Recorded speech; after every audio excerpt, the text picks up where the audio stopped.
김금돈의 썰치는 라디오 김금돈입니다. 오늘의 사연 시작하겠습니다. 안녕하세요. 저는 60대 중반의 남자입니다. 젊을 적에 마누라와 선을 보고 6개월 만에 결혼했습니다. 선으로 만났다고 해도 마음에 있으니 결혼을 한 건데 마누라 속은 모르겠네요. 작년 봄 자꾸 제 첫사랑을 캐묻기 시작하는데 이 여편네가 봄바람이 들어 첫사랑을 떠올리다 애꿎은 제 첫사랑까지 궁금해진 건 아닌가 싶습니다. 어쨌든 그 바람에 저도 첫사랑을 떠올려 봤는데 한참 생각해도 누군지 기억이 안 나는 거예요. 중학교 때 근처 여중에 다니던 단발머리 계집애였던 것 같기도 하고 고등학교 영어 선생님이었던 것 같기도 하고 아리송했습니다. 한 며칠은 도대체 누구였는지 머리가 복잡하더군요. 나이가 들어 기억이 안 나는 것 같아 서글픈 마음도 들었습니다. 하나 둘씩 잊혀져 가는 거죠. 하지만 반대로 나이 먹음에 좋은 점도 있어요. 얼마 안 가 마누라의 질문조차 까먹게 된다는 겁니다. 젊은 혈기였다면 몇 날 며칠을 꽁꽁 싸매다 옛날 수첩까지 전부 끄집어냈겠죠. 하지만 첫사랑에 대한 그 물음은 제 머릿속에서 완전히 잊혀졌습니다. 그러다 얼마 전 한 통의 전화로 잊고 있던 첫사랑이 떠올랐어요. 여보세요? 삼촌, 고모 돌아가셨대요. 어느 고모 말하는 거냐? 옥순이 고모요. 아, 그래. 어디 병원인지 알려다오. 잊고 있던 수많은 기억이 한꺼번에 몰려들어 전화를 끊고도 한참을 멍하니 있었습니다. 제 기억은 국민학교 시절로 돌아갔어요. 그 당시 제가 자라던 동네는 마을 사람 절반 이상이 제 친인척이었습니다. 한 집 건너 한 집으로 가족을 이루고 있으니 말도 많고 탈도 많은 동네였죠. 저는 그 동네에서 나서 고등학교 졸업 때까지 쭉 살았습니다.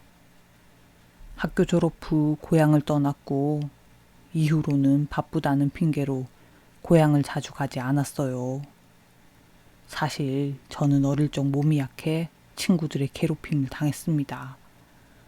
악의 없는 장난이라 해도 그 당시에 저에겐 무척이나 괴로운 기억이었고 나이가 들어서도 고향은 좋은 기억보다는 괴로운 기억이 떠오르는 곳이 되었어요. 특히나 옥수 누나가 쫓겨나다시피 마을을 떠난 이후론 더욱 그랬습니다. 옥수 누나는 고모네 다섯째 딸로 삐죽하게 큰 키에 뼈대가 커서 웬만한 남자 체격이었어요. 저보다 8살 많은 누나였는데 생글생글 웃음도 많고 성격도 참 좋았습니다. 누나는 중학교 공부를 마치고 고등학교를 가고 싶어 했지만 바로 위 오빠를 학교에 보내느라 공장에 취직했어요. 그 때문이었는지 누나는 몇 년을 고향에 나타나지 않았습니다. 어른들끼리는 무슨 말을 하는 것 같았지만 어린 저에겐 말해주지 않았어요. 나이차가 많아서 친하게 지내지 않았던 터라 누나의 소식을 저도 그다지 궁금하게 여기진 않았습니다. 그러던 어느 날이었어요. 그날은 산 하나 넘어 있는 마을에 유랑극단이 와서 공연을 하는 날이었습니다. 한 번 오면 3, 4일씩 머물며 공연을 했는데 자주 있는 기회가 아니다 보니 어른아이 할 것 없이 전부 그 얘기로 떠들썩했어요. 발 빠른 사람들은 첫날부터 공연을 보고 와서 흥에 겨워 이야기를 떠들어댔습니다. 뭔 사람들이 고리를 만들어서 공중제비를 하는데 아이고 떨어지는 거 아닌가 조마조마했어. 결국 동네 친구 3명과 저는 돈 한 푼 없이 산 너머 마을로 갔습니다. 몇 시간을 걸어 도착했지만 돈이 없으니 들어갈 수가 있나요? 천막 앞을 서성이다 친구 두 놈이 용케 사람들 틈에 끼어 들어가고 용식이란 놈과 저만 덩그러니 남게 되었습니다. 야, 저 가족들 들어갈 때 끼어서 가자. 용식이가 먼저 말을 한 후 재빨리 그 틈으로 들어갔어요. 그런데 소심했던 저는 마음만큼이나 몸도 굼떠 딱 걸리고 말았습니다. 어이 거기 너 이리 와. 어딜 쥐새끼처럼 몰래 들어가려고 하냐? 저를 잡아낸 건 키가 멀대같이 큰 형이었습니다. 죄송해요. 다시는 안 그럴게요. 한 번만 봐주세요. 그 형이 뭘 어쩐 것도 아닌데 저는 울며불며 손바닥까지 비벼대며 용서를 구했습니다. 야, 누가 보면 내가 너한테 해코지한 줄 알겠다. 조용히 하고 따라와. 형은 제가 불쌍해 보였는지 옆으로 데려가 극단 사람들이 다니는 통로로 저를 들여보내줬습니다. 끝나면 시킬 일 있으니까 잔말 말고 다시 여기로 와. 알겠어? 그 순간 그 형님은 제겐 영웅 같은 사람이었어요. 저는 감사하다고 바닥에 닿도록 절을 하고 안으로 들어가 3시간 남짓의 공연을 보았습니다. 시간이 어떻게 가는지도 몰랐어요. 말로만 듣던 고개를 보는데 별세계가 따로 없었습니다. 공연이 끝나고 박수가 터져 나와서야 겨우 정신을 차렸네요. 집으로 돌아가는 사람들이 물밀듯 밀려나가고 함께 온 친구들은 모두 뿔뿔이 흩어져 이미 찾을 수 없는 상황이었습니다. 저는 형님과의 약속을 지키기 위해 들어왔던 곳으로 다시 갔어요. 사실 워낙 많은 사람들이 밀고 나가는 중이라 몰래 섞여 도망갈 수 있었지만 그럴 생각은 애초에 없었습니다. 오히려 그 형님이 끝나고 찾아오라는 말이 어린 저에겐 하나의 자랑거리처럼 여겨졌어요. 사람들이 빠져나가는 와중에 저는 무대 오른쪽에 위치한 관계자 출입구에 서 있었습니다. 마치 제가 공연 관계자라도 된 것 같아서 어깨에 힘이 들어갔어요. 제 갈 길 가기 바쁜 사람들이 멈춰서서 부러운 눈으로 저를 쳐다본다는 착각도 들었습니다. 상상의 날에는 끝도 없이 펼쳐져 저는 벌써 극단 최고의 인기 고개사가 되었어요. 맹수조련사가 되는 것도 괜찮을성 싶다 생각하고 있는데 저쪽 끝에서 제 이름을 부르는 소리가 들려왔습니다. 희구가! 희구가! 소리가 나는 쪽을 보니 친구 세 놈이 어찌 만나서 저를 부르고 있었습니다. 사람들이 워낙 많아서 다가오지 못하고 저보고 빨리 오라고 손짓을 하고 있었죠. 저는 입술에 손을 모아 큰 소리로 말했습니다. 나 여기 형이랑 할 얘기 있으니까 니들 먼저 집에 가! 친구들은 뭔 일인가 궁금했는지 인파를 뚫고 제게 다가왔어요. 뭔 소리요? 네가 여기 아는 형이 어딨어? 지금 안 가면 산 넘을 때 깡패들 만난다. 얼른 가자. 여기 들여보내준 형이랑 공연 끝나고 만나기로 했어. 난 알아서 갈 테니까 너희 먼저 얼른 가. 우리 집엔 아무 말 말고. 우스운 얘기지만 당시에 저는 그 형님이 저에게 극단에 들어오라는 제안을 할 거라 생각했어요. 만약 그렇게 된다면 부모님은 보나마나 반대를 하실 거고 어차피 몰래 짐 싸서 도망가야 하는 거니 아예 그 길로 극단을 따라 나설 생각이었죠. 5년 정도 지나 자리를 잡으면 부모님께 편지를 보내 제가 있는 곳을 알려준다는 아주 멋진 계획까지 세웠습니다. 친구들은 절 보고 미쳤냐며 섬에 팔려간다고 난리를 쳤지만 눈빛에선 저를 부러워하는 기색이 보였어요. 저는 형님이 오기 전 떨거지들을 보내기 위해 등을 떠밀었습니다. 얼른 가. 난 형이 들여보내줬지만 너넨 몰래 들어온 거잖아. 걸리면 가만 안 둘걸? 걸리면 어찌 될지 제 알 바는 아니었지만 한 가지 확실한 건 친구 세 놈이 저보다 등치도 좋고 운동신경도 좋아서 아무래도 제가 들어갈 극단 자리를 뺏길 것 같았거든요. 등치만 컸지 여전히 어린애 같은 친구들은 제 말에 겁을 집어먹고 주랭랑을 쳤습니다. 저는 다가올 운명도 모른 채 어깨에 힘을 주고 고개를 빳빳이 든 채 형님을 기다렸고요. 구경 온 사람들이 전부 나갈 때까지 관계자 출입구엔 아무도 들락날락하지 않았어요. 저는 점점 초조해지기 시작했습니다. 이대로라면 모든 계획이 물거품이 되는 건 물론이고 해지고는 어른 남자도 혼자 다니지 않는다는 산길을 혼자서 넘어가야 할 판이었거든요. 그때부터 조급해진 저는 천막을 나가서 극단 사람으로 보이는 사람들을 무조건 자꾸 물었습니다. 저기요, 키가 멀대같이 큰 형 못 봤어요? 저한테 저기서 만나자고 했는데. 다들 뒷정리를 하느라 정신없는 상황에 꼬마 하나가 난데없이 해주고 다니니 짜증이 났나 봐요. 수염이 무성한 아저씨 하나가 막내를 불러대기 시작했습니다. 막내 어디 갔어? 순철이 이 새끼 빨리 안 와? 그 소리에 제가 아무리 찾아도 보이지 않던 멀대 형님이 나타났습니다. 형! 하지만 형님은 제가 무슨 말을 하기도 전에 눈을 찡긋거리며 제 입을 닫게 했어요. 수염이 무성한 아저씨는 형님에게 말을 했습니다. 순철아, 얘 엄마 좀 찾아주라. 형님은 수염 아저씨에게 꾸벅 인사를 하고 저를 한쪽 구석으로 끌고 갔습니다. 넌 내가 몰래 들여보내줬으면 냉큼 도망가야지. 미쳤다고 진짜 남냐?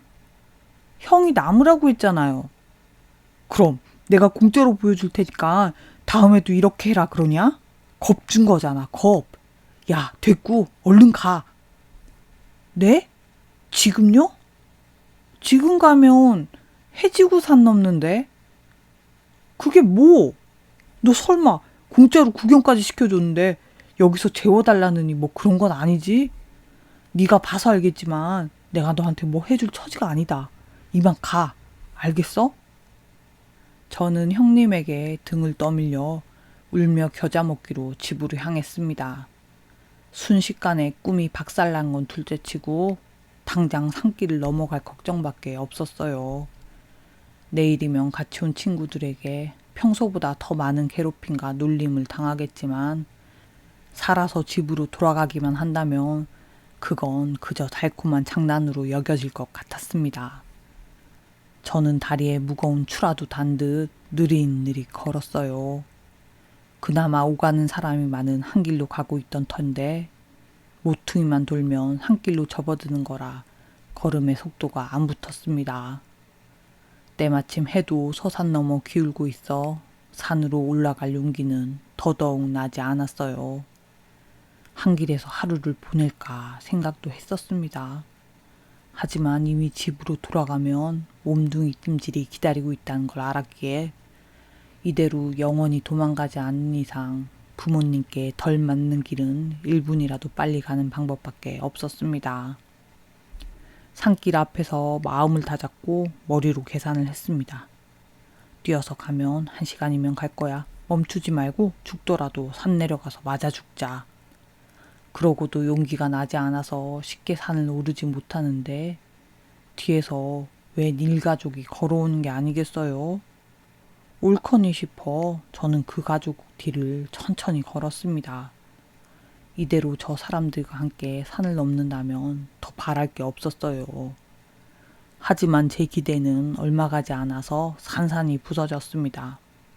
앞서가던 가족들은 산자락 초입에서 길을 바꿔 다른 동네로 내려가 버렸어요. 저는 불시에 산 중턱에 혼자 남겨졌습니다. 나무에 가려 달도 보이지 않는 곳에서 뛰어서 남은 길을 가야 할지 생판 모르는 남의 동네로 가서 일단 잘 곳을 찾아야 할지 모르겠더군요. 그런데 그때 앞서가던 가족들이 내려간 그 길 끝에서 사람 올라오는 소리가 들렸습니다. 제 귀에는 구세주의 소리처럼 들렸어요. 마음속으로 올라오는 사람들이 어느 길을 향하든 따라가야겠다는 생각뿐이었어요. 아무리 생각해도 어둠 속 산길을 혼자서 1시간을 갈 자신이 없었거든요. 산을 올라온 사람은 저보다 2~3살 많아 보이는 중학생형 3명이었습니다. 그 형들도 산속에 사람이 있을 거라 생각을 못했는지 절 보고 흠집 놀라는 것 같았어요. 그런데 이내 어린애라는 걸 눈치채곤 자기들끼리 숙덕거리기 시작했습니다. 저는 그 순간에도 닥칠 일은 예상도 못하고 그저 사람을 만나 반가운 마음뿐이었어요. 그런데 그 중에 가장 덩치가 좋은 형이 저를 불렀습니다. 야, 너 이리 와봐. 제가 다가가자 다짜고짜 뒤통수를 한 대 툭 치더니 너 돈 좀 있냐? 이러는 것이 아니겠어요. 저는 그제야 하필이면 걸려도 깡패한테 걸렸구나 싶었습니다. 형, 나 한 푼도 없어. 우리 집 저기 산 너머인데 데려다 주면 내가 엄마 아빠한테 말해서 돈 갖다 줄게. 지금에 와서는 사람이 더 무섭다는 걸 알지만 그때 저는 귀신이 더 무서웠나 봅니다. 그러니 돈 뺏는 깡패들에게 집에 데려다 달라고 했겠죠. 형들은 제 말에 큰 소리로 비웃더니 돌아가며 머리를 한 대씩 치기 시작했습니다. 머리를 쥐어박히니 귀신보다 무서운 게 사람이란 걸 알게 됐겠죠. 저는 공포와 서름이 한데 섞인 울음을 터뜨리고 말았습니다. 그런데 제가 울자 형들은 신이 나서 저를 놀려대기 시작했어요. 왜 우냐? 야, 앞장서 데려다 달라며. 야, 이거 바보 아니야? 한동안 저를 세워놓고 계속 갈궜던 것 같은데 이제와 생각해보면 그 형들이 뭐라고 했는지 기억도 안 나요. 어쨌든 그날은 그때까지 제가 살며 겪은 가장 무서운 순간이었습니다. 그 순간이 영원히 끝나지 않을 것 같은 공포심에 벼랑간 숨이 막혀오기 시작했고 저는 엎어져 숨을 헐떡이기 시작했어요. 앞에서 저를 놀려대던 형들은 처음엔 제가 일부러 그러는 줄 알고 일어나라고 발로 툭 찼지만 제 숨은 점점 가빠지기만 했습니다. 그래봤자 그 형들도 고작 중학생이었으니 그 상황에 엄청 당황했겠죠. 형들은 저를 둘러싸고 흔들어대며 난리를 치겼습니다. 야, 야, 일어나. 우리가 뭘 어쨌다고 이러냐? 머리 몇 대 지어박은 걸로 죽으면 안 되지. 야! 형들도 어지간히 당황했는지 그중 하나는 울먹이는 소리까지 냈어요. 그냥 두고 가자. 우리 이러다 범죄자 돼. 미쳤냐? 여기 두고 가면 얘 진짜 죽어. 병원에 데려가야지. 아무튼 형들도 당황해서 이러니 저러니 말들을 주고받고 있었어요. 그런데 그때 나무 몽둥이 하나가 모여있는 형들 앞에 툭 떨어지고 천둥 같은 여자의 고함 소리가 울렸습니다. 야, 너희 지금 무슨 못된 짓 하는 거야? 달빛에 비친 실루엣은 어마어마하게 큰 그림자를 드리웠고 그 그림자는 낮에 보았던 유랑극단 고개사처럼 유연한 발차기를 하며 형들을 겁주기 시작했습니다. 기세에 눌렸는지 형들은 모기만한 소리로 변명을 하기 시작했습니다. 그게 아니고 누나, 얘가 산 넘어 사는데 자기 집까지 데려다 달라잖아요. 아씨! 그러더니 중에 한 명이 먼저 내빼기 시작했습니다. 그러자 나머지 둘도 이러더니 뒤를 쫓아 가버렸어요. 저를 살려준 누나는 형들을 잡을 생각은 없는지 너네 한 번만 더 누구 괴롭히다 잡혀봐. 그땐 바로 경찰서 가는 거야. 뒤통수에 대고 이렇게 외치기만 했습니다. 그 누나는 몸을 숙여 저를 살폈어요. 괜찮아? 저 아래서부터 소리가 들려서 뛰어왔는데 큰일은 아닌 것 같던데 맞지? 천사의 속삭임이 들리는 것 같았습니다. 어둠 속이라 누나의 얼굴은 보지 못했지만 굉장한 미인 고개사가 저를 구해줬다는 생각이 들었어요. 안 그래도 낮에 보았던 유랑극단의 여운이 가시지 않은 상태였으니 정말 꿈만 같은 일이 저에게 일어난 겁니다. 거짓말 같겠지만 방금 전까지 숨도 못 쉬고 겁에 질려 있던 제가 그 순간 영화 같은 사랑에 빠지고 말았습니다. 미녀 고개사는 저를 일으켜 세우며 말을 했어요. 집이 산 너머라고? 누나도 거기까지 갈 건데 같이 가자. 일어날 수 있겠어? 업어줘? 누나의 마지막 말에 자존심이 상한 저는 벌떡 일어나며 대답했어요. 혼자 걸을 수 있어요. 서서 보니 고개사 누나는 키가 엄청 컸습니다. 저보다 머리 두 개는 큰 것 같았어요. 그래? 그럼 얼른 서두르자. 이러다 너무 늦어지겠다. 흑당 같은 머리를 바람에 휘날리며 고개사 누나는 저를 앞질러 서둘러 걷기 시작했습니다. 저는 천사 같은 누나와 잠시도 떨어지고 싶지 않아 쟁걸음으로 쫓아가기 시작했어요. 고개사 누나는 키가 커서 그런지 걸음도 성큼성큼 아주 컸어요. 키 작은 제가 발걸음을 맞추려면 누나의 한 걸음에 두 걸음을 옮겨야 했죠. 누나는 몇 번이나 뒤처지는 저를 단속하며 앞서 걸어갔습니다. 저는 고개사 누나의 춤을 추듯 빠른 걸음을 보며 좀 전에 저를 구해준 환상적인 발차기를 다시 떠올렸어요. 그리고는 원래 어린애들이 곧잘 그러듯 누나의 멋진 발차기를 흉내내 보았습니다. 하지만 제 몸은 활처럼 휘질 않아서 쉽지가 않더군요. 그 사이 누나는 한참을 앞서가게 되었고 뒤돌아 제가 없는 걸 확인하곤 갔던 길을 돌아왔습니다. 겁나서 혼자 산도 못 넘는다더니 간이 배 밖으로 나왔구나. 극단에 들어가면 그런 발차기 가르쳐줘요? 누나는 제 말에 입을 삐죽이곤 고개를 끄덕여 보였습니다. 그리곤 제 팔을 잡아 끌며 빨리 가자고 재촉하였어요. 근데 너 저 산 넘으면 땡땡마을 살아? 제가 고개를 끄덕이자 누나는 다시 물었습니다. 그래? 너 이름이 뭐야? 그건 왜요? 나도 저기 살았거든. 알지? 저 마을 사람들 반 이상이 친척인 거. 너도 거기 살면 혹시 내 친척일 수도 있을 것 같아서. 저는 지은 죄가 있는 것도 아니면서 목이만한 소리로 누나의 물음에 대답을 했습니다. 김희국이야. 너 희국이니? 네가 벌써 이렇게 컸어? 어디 보자. 고개사 누나는 갑자기 제 얼굴을 잡고 여기저기 살펴보기 시작했습니다. 어이구 맞네. 이제 보니 알겠다. 어릴 때 얼굴 그대로 남았네. 나 옥순이 누나야. 너 누나 기억해? 그 말에 고개사 누나의 얼굴을 보는데 달빛이 밝지 않아 얼굴은 제대로 보이지 않았습니다. 하지만 키 큰 뒷모습이 어릴 적 보았던 고모집 딸 옥순 누나였어요. 제가 처음으로 사랑에 빠졌다 생각한 사람은 다름 아닌 제 사촌 누나였습니다. 자라면서 가장 강렬했던 첫사랑의 순간이기도 했지만 가장 빠르게 꺼져버린 사랑이기도 했습니다. 아마 지금 와서 첫사랑을 쉽게 기억하지 못한 이유도 너무 빨리 끝나버렸기 때문인 것 같아요. 저는 첫사랑이 끝난 여운을 느끼기도 전에 멋진 고개를 하는 고개사가 제 사촌 누나라는 것에 한껏 들떴습니다.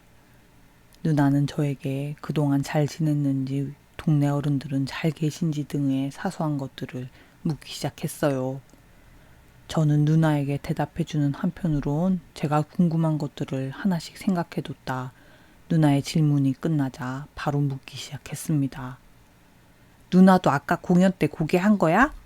누나는 아직 그럴 실력이 안 돼서 공연은 한 번도 못 해봤어. 아까 발차기 하는 거 보니까 엄청 잘하던데? 눈동작만 해도 그건 할 수 있어. 그 말에 저는 귀가 솔깃해졌습니다. 그럼 나도 할 수 있어? 누나는 제 말이 끝나기가 무섭게 간단한 동작 몇 가지를 보여주었어요. 근데 이걸로 싸움을 잘할 수 있는 건 아니야. 그러니까 발차기만 믿고 함부로 싸우고 다니면 안 된다. 무슨 말인지 알지? 누나에게 알겠다고 했지만 발차기 하는 봄이 워낙 그럴싸해서 까부는 친구들에게 겁은 좀 줄 수 있겠다 싶었습니다. 누나와 1시간 좀 넘게 걸었을까요? 이제 산을 내려가 동네로 향하면 되는 참이었습니다. 그런데 저기 산 아래서 아버지의 성난 목소리가 들려왔어요. 희국이 이놈이 그래서 극단 따라간다더냐? 얼른 앞장서라. 이놈 자식 잡히기만 하면. 곧이어 저와 함께 공연을 보러 갔던 친구 한 놈과 아버지가 산을 오르는 것이 보였습니다. 저는 맞아 죽겠다 싶어 뒤돌아 도망을 가려는데 어느새 아버지가 제 코앞까지 올라오셨어요. 하지만 달이 어두워 금세 알아보진 못하시더군요. 거기 누구요? 희국이냐? 이 미친놈의 자식아. 어디 정신이 빠져서 남보다 겁도 많은 것이? 네 놈이 호되게 혼이 나야 다신 이런 짓을 못하지. 아버지에게 크게 혼나겠구나 싶어 핑계를 떠올리려는데 옥순 누나가 아버지에게 인사를 했습니다. 외삼촌 잘 지내셨어요? 아버지는 난데없는 여자 목소리에 누군지 모르는 눈치였어요. 삼촌, 저 옥순이에요. 뭐? 옥순이? 아이고, 옥순이 이거사. 뭔 일로 여태 연락 한 번 없었냐? 일단 내려가서 얘기하도록 하자. 산을 내려와 아버지는 옥순 누나를 데리고 고모 집으로 바로 가셨습니다. 저에겐 이래라 저래라 말씀이 없으셔서 저는 몇 집 건너 맞은편인 집으로 갔습니다. 희구가, 아버지랑 같이 고모집에 들어간 여자는 누구냐? 너랑 같이 산에서 내려온 거야? 대문 앞에 서서 아버지와 저를 기다리고 계시던 어머니께서 저를 보자마자 물으셨습니다. 옥순 누나 왔어요. 제 말에 어머니도 아버지만큼이나 크게 놀라셨습니다. 어머니는 한참을 아무 말씀도 안 하시고 고모집 대문을 바라보고 계셨어요. 저는 그런 어머니를 지나쳐 방으로 들어가는 참이었습니다. 그런데 그때 희국이 너 마당으로 나와서 바지 걷어라. 아버지에게 매질을 당하지 않고 잘 피했다 싶었는데 어머니께서 아버지 대신 급하게 회초리를 치셨습니다. 아홉, 열, 이제 됐다. 앞으로 한 번 더 이런 일이 생기면 곱절로 혼날 줄 알거라. 볼일을 끝낸 어머니는 종일 굶은 저를 두고 옥순 누나를 보기 위해 고모집으로 달려가셨습니다. 그날 저는 부모님이 오시기 전 잠이 들었어요. 다음 날 아침이 되어 눈을 뜨는데 온몸이 구겨진 종잇장처럼 펴지질 않고 아파왔습니다. 그날 저는 하루 종일 몸이 아파 방구석에 누워 잠만 잤어요. 전날 함께 극단을 쫓아갔던 친구들이 찾아와 제 무용담을 듣고 싶어 했지만 자랑할 기운도 없어 돌려보내고 말았습니다. 그렇게 하루를 푹 쉬고 나니 다음 날엔 몸이 한결 좋아졌어요. 그래서 아침 대바람부터 밖으로 나가 친구들을 찾아다녔습니다. 하지만 그날은 일요일이었고 친구들 대부분이 부모님께 붙잡혀 논일을 거두는 날이었어요. 전날 무척 아팠던 저는 논일에서 해방되어 마음껏 놀 수 있었지만 함께 놀 친구가 없었습니다. 나뭇가지 하나를 꺾어다 들고 혼자 온 동네를 헤집고 다닐 수밖에 없었어요. 처음엔 심심하다는 생각이 들었지만 원래 공상하기를 즐겨하던 저는 제가 고개사가 된 상상을 하였고 금방 놀이에 빠져들어 신나게 뛰어다녔습니다. 넘지도 못하는 제주를 도는 신용을 하며 한참 놀다 보니 산자락까지 왔더군요. 그 전날 밤과 달리 산새가 훤해 그다지 겁이 나진 않았습니다. 그런데 갑자기 바스락거리는 소리가 들리는 것과 동시에 산쪽 숲에서 검은 물체 하나가 쑥 나오는 것이 아니겠습니까? 너무 놀란 저는 한 1미터는 껑충 뛰어올랐던 것 같습니다. 야, 꼬마, 이리 와봐. 놀란 가슴을 어찌해보기도 전에 숲속 남자가 저를 불렀고 그래도 되냐지라고 저는 용기를 내 낯선 남자에게 다가갔습니다. 그런데 가까이서 본 남자는 저를 공연 천막으로 들여보내준 멀대형이었습니다. 형, 우리 동네에 무슨 일이에요? 저 찾으러 왔어요? 얼굴이 허여멀게 안색이 안 좋아 보이던 형은 제 말에 피식 웃음을 터뜨렸습니다. 너 이 동네 사냐? 동네에 아가씨 한 명이 왔다는데 어디 사는지 알아? 아가씨? 옥순 누나 말하는 건가? 옥순이를 알아? 그럼 어디 사는 줄도 알겠네? 우리 사촌 누나인데 그저께 와서 동네 어른들이 전부 누나 보러 고모집 가고 그랬어요. 형은 누나 어떻게 알아요? 아, 같이 극단에 있으니까 알겠구나. 그죠? 형이 너 공연 보여준 거 기억하지? 다음에 무대 뒤로 데려가서 고개사한테 인사도 시켜줄게. 또 네가 원하면 공중군에 한번 태워줄 수도 있고. 형은 제 말에 대답은 않고 딴소리를 늘어놓기 시작했습니다. 저는 형의 말을 끊었어요. 형, 저 내년이면 중학교 올라가요. 형은 말을 멈추고 저를 쳐다보았습니다. 부탁 있으면 뱅뱅 돌리지 말고 말해요. 그쯤은 알아들을 나이라고요. 키 작다고 어린애 취급하는 거 진짜 싫어요. 형은 웃으며 사과를 했습니다. 미안하다. 내가 동생이 없어서 애들 대하는 법을 몰라서 그래. 아무튼 그건 그렇고 네가 눈치를 챘으니 부탁 하나 하마. 네 사촌 누나한테 가서 오늘 밤에 간다고만 전해주고 옥순이가 뭐라고 하는지 대답 좀 받아올 수 있겠어? 형의 목소리는 진지했습니다. 저는 그 상황이 예사 상황이 아니라는데 손모가지를 걸 수도 있었어요.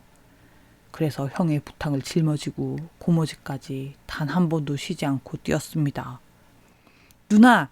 옥순 누나! 누나 없어요? 집안엔 아무도 없는 것 같았어요.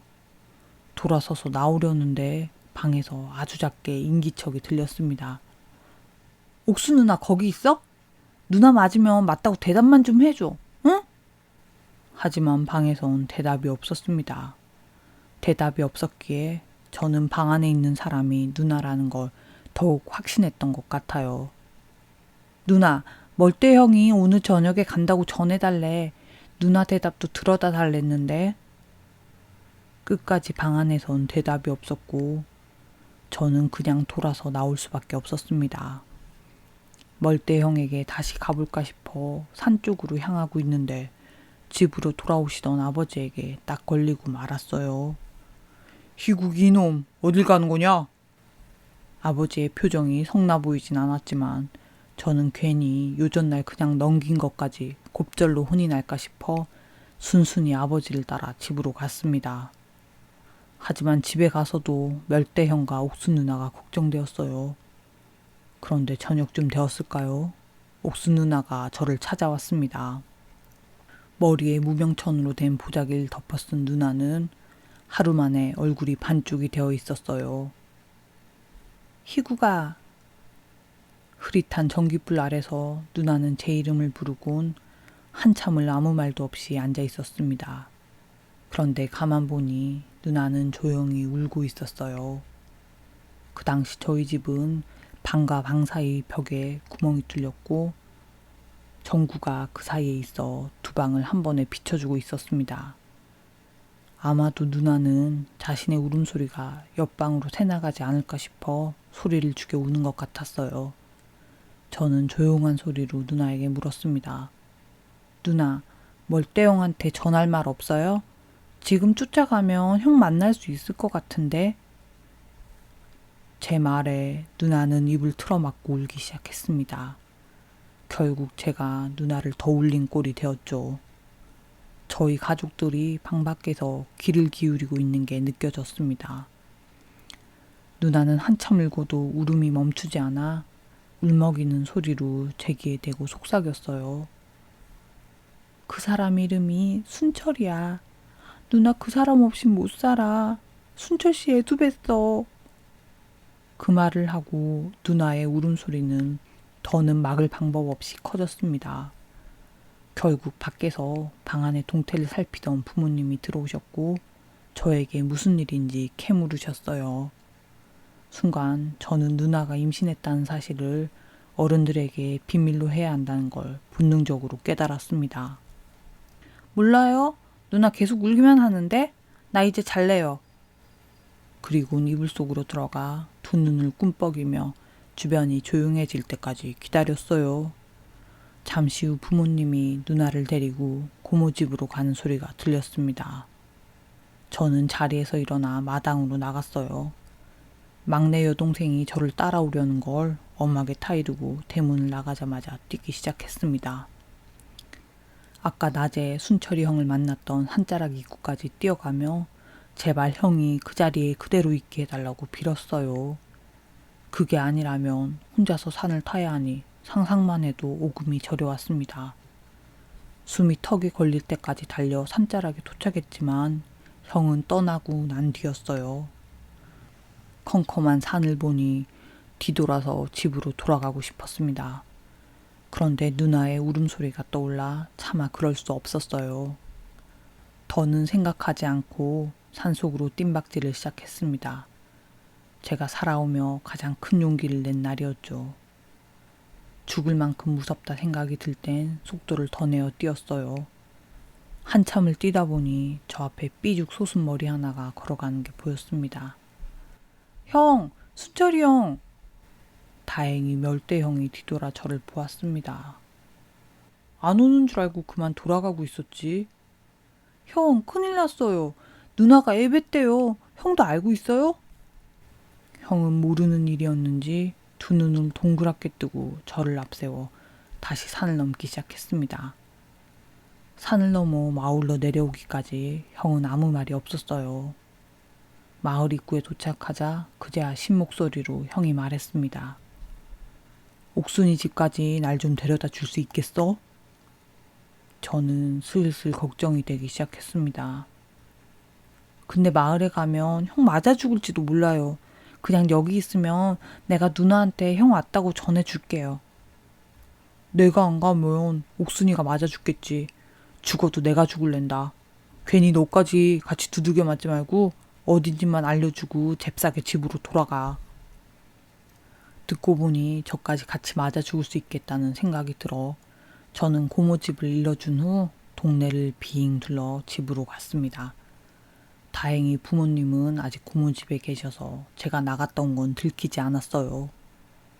그날 밤 순철이 형님이 고모집에 들어가고 동네는 난리가 났습니다. 집안 어른들이 고모집으로 가 옥순 누나와 순철이 형을 매질하는 것 같았어요. 누나의 서러운 울음소리가 끊임없이 들려왔습니다. 저는 새벽녘까지 잠들지 못하고 고모집에서 나는 소리에 귀를 기울이고 있었어요. 얼마나 지났는지 동네 어른들이 전부 돌아가고 곧이어 부모님이 집으로 들어오시는 발소리가 들렸습니다. 어린 마음에 동네가 조용해지니 모든 게 잘 풀렸다고 생각했어요. 요전번에도 마을의 노총각 큰형님이 이웃마을 누나 한 명과 사고를 쳐 크게 혼이 난 후 읍내에 살림을 차린 일이 있었거든요. 이번에도 매질 몇 번으로 옥순 누나와 순철 형님이 혼례를 칠 거라 생각했습니다. 마음이 편해지자 잠이 쏟아지기 시작했어요.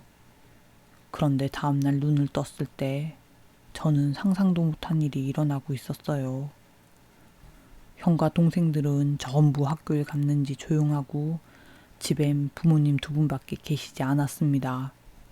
아버지와 어머니는 제가 일어난 줄 모르고 옥순 누나 얘기를 하고 계셨어요. 그래서 옥순이는 결국 쫓겨난 거야?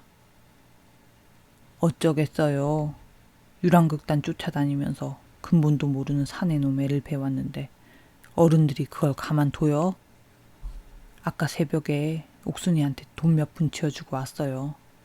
아마 지금쯤 산 넘어갔을 거예요. 어머니가 아버지에게 하는 말을 듣고 저는 자리에서 일어나려 했습니다. 그런데 머리가 어질어질해 곧장 앉아지질 않고 몇 번이나 고꾸라지길 반복했죠.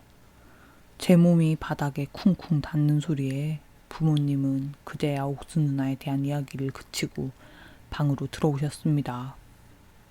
희구가 열이 많으니까 그냥 누워있어라. 저는 누나 소식을 묻고 싶었지만 마음과 다르게 몸이 자꾸만 바닥으로 가라앉는 기분이었습니다. 결국 저는 그날 하루를 끙끙 앓으며 누워있었어요. 기운이 나는 대로 누나의 소식을 물어야지 생각했지만 제 몸은 좀처럼 좋아지질 않았습니다. 계속되는 미열과 고열 사이에서 제 몸은 더욱 나빠졌어요. 몸이 좋지 않다 보니 누나에 대한 일들은 빠르게 잊혀져 갔어요. 그래도 가끔 누나가 떠오르는 날엔 소식이 궁금했지만 입도 달싹하기 힘들어 소식을 묻진 못했습니다. 결국 이듬해 봄이 지날 때까지 저는 앓고 있었고 친구들이 전부 중학교를 올라가고 난 후에야 차츰 나아지기 시작했습니다. 그 1년의 기억은 사실 거의 없다고 봐야 해요. 누가 얘기해주지 않았다면 제가 앓은 시간이 1년이었는지 2년이었는지 그것도 아니면 일주일이었는지 분간도 못할 정도였거든요. 어쨌든 몸이 낫고 다시 학교를 다니면서 저는 옥수 누나를 완전히 잊고 지냈습니다. 그러다 누나를 다시 떠올리게 된 건 고등학교에 다니던 중 받았던 편지 한 통 때문입니다. 편지에는 고맙다는 몇 마디와 옥순 누나의 가족 사진이 들어있었어요. 누나와 순철이 형, 그리고 조그만 아기 한 명이 함께 찍은 흑백 사진이었습니다. 저는 그제야 지나는 말로 어머니께 누나의 이야기를 물었어요. 옥순이 이름 오랜만에 듣네. 그때 옥순이 가고 네가 꼬박 1년을 알았잖니. 엄마 생각엔 그때 집안 어른들이 젊은 애들한테 몹쓸 짓을 해서 그 벌을 네가 받는 게 아닌가 싶었단다. 그러면서 어머니는 누나의 이야기를 해주셨어요. 그때 멀대같이 키 큰 남자가 찾아와서 옥순이랑 결혼하겠다는 걸 어른들이 죽어도 안 된다고 반대를 했지 않겠어. 옥순이 뱃속에 있는 애도 지우라고 난리였지. 집안 어른들은 말만 가족이지 집에 아파 낳은 새끼 아니라고 그렇게 함부로 말하는 거야. 아무튼지 간에 너희 고모랑 고모부가 새벽에 옥순이를 몰래 빼내서 남자랑 같이 가게 뒀단다. 엄마도 그때 가진 돈이 얼마 없어. 많이 보태진 못했지만 몇 푼 지어줬어. 그랬더니 옥순이가 그게 마음에 남았는지 재작년에 미국 간다고 연락이 한 번 왔더라. 아마 지금은 미국에서 잘 살고 있을 거야. 그렇게 저는 몇 년이 지나서야 누나와 순철형님의 대략적인 소식을 듣게 되었습니다. 그리고 또 몇 년이 지나는 새에 누나를 잊고 지냈죠. 그러다 제가 결혼할 때쯤 다시 한번 누나의 소식을 들었습니다. 그때도 어머니께서 전해주셨어요. 오랜만에 옥순이가 전화를 다 했지 뭐니. 너 잘 지내는지 묻길래 결혼한다고 얘기하니 부주까지 보냈더라. 근데 옥순이 걔가 그 사이 많은 일이 있었더구나. 어머니의 이야기는 쭉 이어졌습니다. 누나가 미국으로 간 지 몇 해 지나지 않아 순철형님이 그곳에서 숨을 거뒀다고 합니다. 원인이야 얘기를 안 해주니 모르겠다만 처음 봤을 때도 키만 멀대같이 크지 낯빛이 창백한 게 아파 보이긴 하더라. 원래 건강하지 않은 체질이지 싶다. 형님이 돌아가셨다는 세월을 따져보니 누나가 제게 편지를 보낸 그때쯤이었어요. 누나는 10년이 훨씬 지난 형님의 죽음 소식만 덩그러니 전하고 한국에 있는 가족들 안부를 물은 채 전화를 끊었다고 합니다. 그리고 또 한참 옥순 누나의 소식은 전해지지 않았어요. 물론 저는 누나를 잊고 살았고요. 마지막 소식은 지금으로부터 10여 년 전이었을까요? 사촌 누이에게 우연히 옥순 누나의 소식을 들을 수 있었습니다. 누나의 딸이 미국에서 교통사고로 죽었다는 이야기였어요. 흑백 사진 속 그 꼬마가 죽었다는 겁니다. 그 후엔 옥순 누나가 한국으로 들어왔다는 이야기는 들었지만 따로 연락을 주고받은 적은 없습니다. 살면서 아주 가끔 누나를 떠올렸는데 나이가 들수록 제 사는 거에 바빠 첫사랑 옥순 누나를 완전히 잊고 살았어요. 이제와 누나의 부고를 듣고 이렇게 다시 첫사랑을 꺼내봅니다. 사연을 쓰다 보니 첫사랑이라곤 하지만 누나에 대해 아는 거라곤 쥐뿔도 없네요. 제 기억엔 그저 멋지게 발차기를 하던 마음씨 고운 누나로만 남아있는데 누나의 삶이 그리 평탄하지 못했던 것 같아 마음이 아픕니다. 누나와 이 생에서의 마지막이 이렇게 죽음 앞이라 갑자기 떠오른 첫사랑을 슬픔으로 남고 말았네요.